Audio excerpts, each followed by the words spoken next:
everyone, I'm here tonight with the writer-director of 12 Hour Shift, Brea Grant.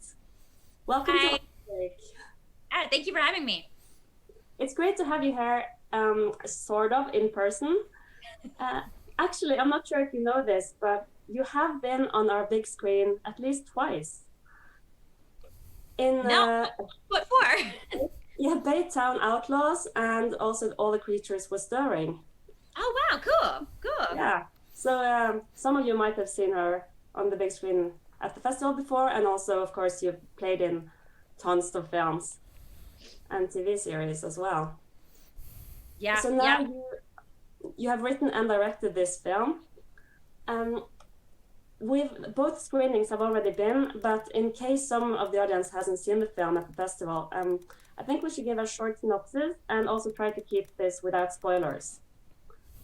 Oh, okay. It is called 12 Hour Shift, and it is about nurses who sell organs on the black market in the 1990s, and it all takes place over one night when something goes really wrong, and they have to try to fix it over the course of the night. You sometimes hear write what you know. I'm not sure if I dare to ask this question, but You can ask. yeah, is that does that apply here? I've never sold organs on the black market, if that's what you're asking. Very But good to know. I did base the location and the people off of the town that I grew up in. I grew up in a small town in Texas in the 90s. And so I took that location and obviously played with it a lot. But there is a story about a nurse who was killing patients with bleach during dialysis in the area I grew up in, and it's an area full of a lot of really small towns. So when something like that happens, it's really big news. So I used that as well. So I used a couple of things I knew, and then made the rest up. Also, Angela Bettis, who does an amazing job in the lead role, she's also been on the big screen on Ramaskrik in The Woman, a festival favorite from the first festival. How was it working with her? Amazing. I think the movie would not exist in the way it does without her. She's such a powerful force.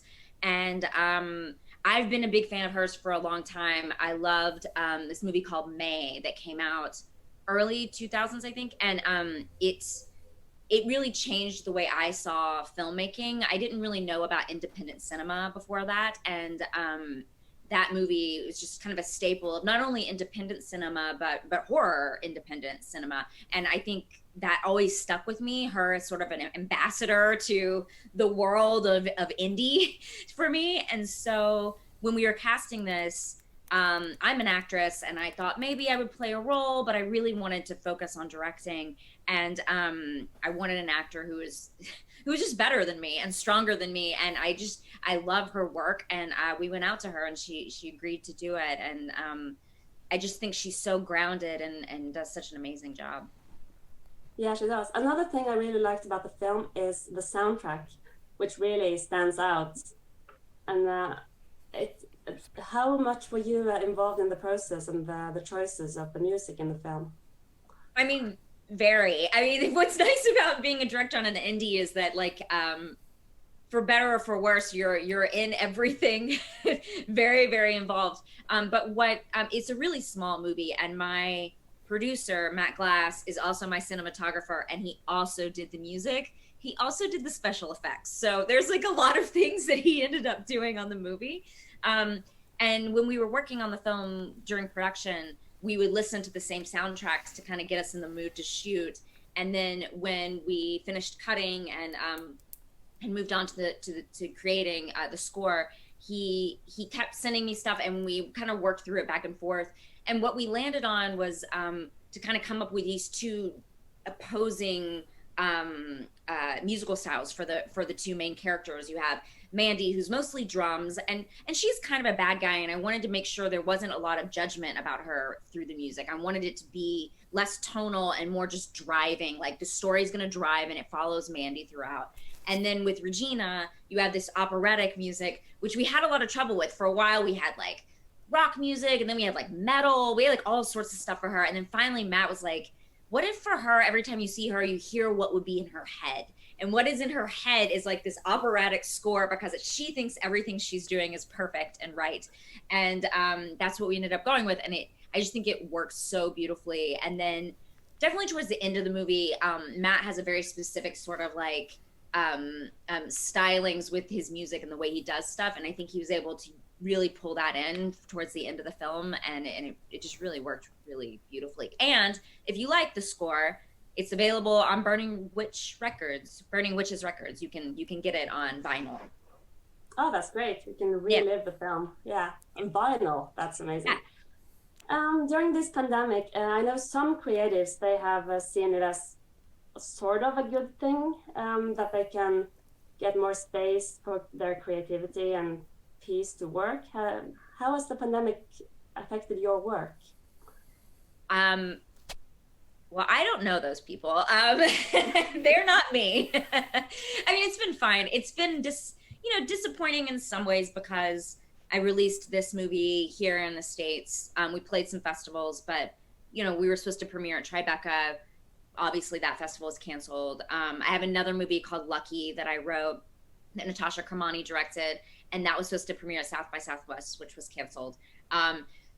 So that's been a little disappointing, but in other ways it's been cool, because I think for a movie like 12-Hour Shift, people are getting to see it in places that maybe they wouldn't normally get to see it, because there have been all these festivals online, and people are getting to buy tickets who can't normally go to like Fantasia or something, but they're in other parts of Canada and they can go, or like your festival as well, maybe people who couldn't travel there can actually watch it online. So that's been cool for our release. The pandemic in general has been stressful, but it's fine. I live in Los Angeles, and I have outdoor space, which is lovely. And I have been able to write. I've written on a couple of TV shows, and actually went to Bulgaria and shot a TV show last month. So I was able to do some work, and I have been writing more screenplays. They're very weird. The stuff I'm writing in the pandemic, if you think this movie is weird, I feel like I've just really gone off the deep end, because I have like no one to talk to about it. So I'm just writing exactly what's coming from my mind. Oh, I'm really looking forward to seeing what's coming out of those things. Also, a member of our audience, in his review on Letterboxd, he says, whatever Brea Grant is writing next, I'm definitely checking out. No, thank you. That's very, very nice of you. I appreciate that. Yeah. Is it, I think, well, do you have a final greeting to our audience? When our audience they're all in Norway, but they're spread throughout the country, and joining together in this, what should we call it, in this live studio tonight. No, thank you for watching the movie. And if you liked it, please talk about it on social media. However big you think this movie is, it's much smaller than that. To give you a sense of the size, our sound guy is the guy who's in the coma in the bed the whole time. That's how small our crew was and how many people I had on set. So it's a very small movie. So please talk about it on social media. It really helps us. And also, I'm very sad I couldn't be there. It would have been so amazing. I've never been to Norway. I would absolutely love to go. So hopefully I'll get to make another movie at some point and come back. Yeah, I don't know. Definitely. Totally agree. I hope we see you in Oppdal. Before you leave, we just had a comment on the stream on Facebook from one of our audience who writes, I loved 12-Hour Shift, just finished it. I'm such a big happy smile now. Oh, good. Oh, that means so much. Thank you. Thank you for reading that.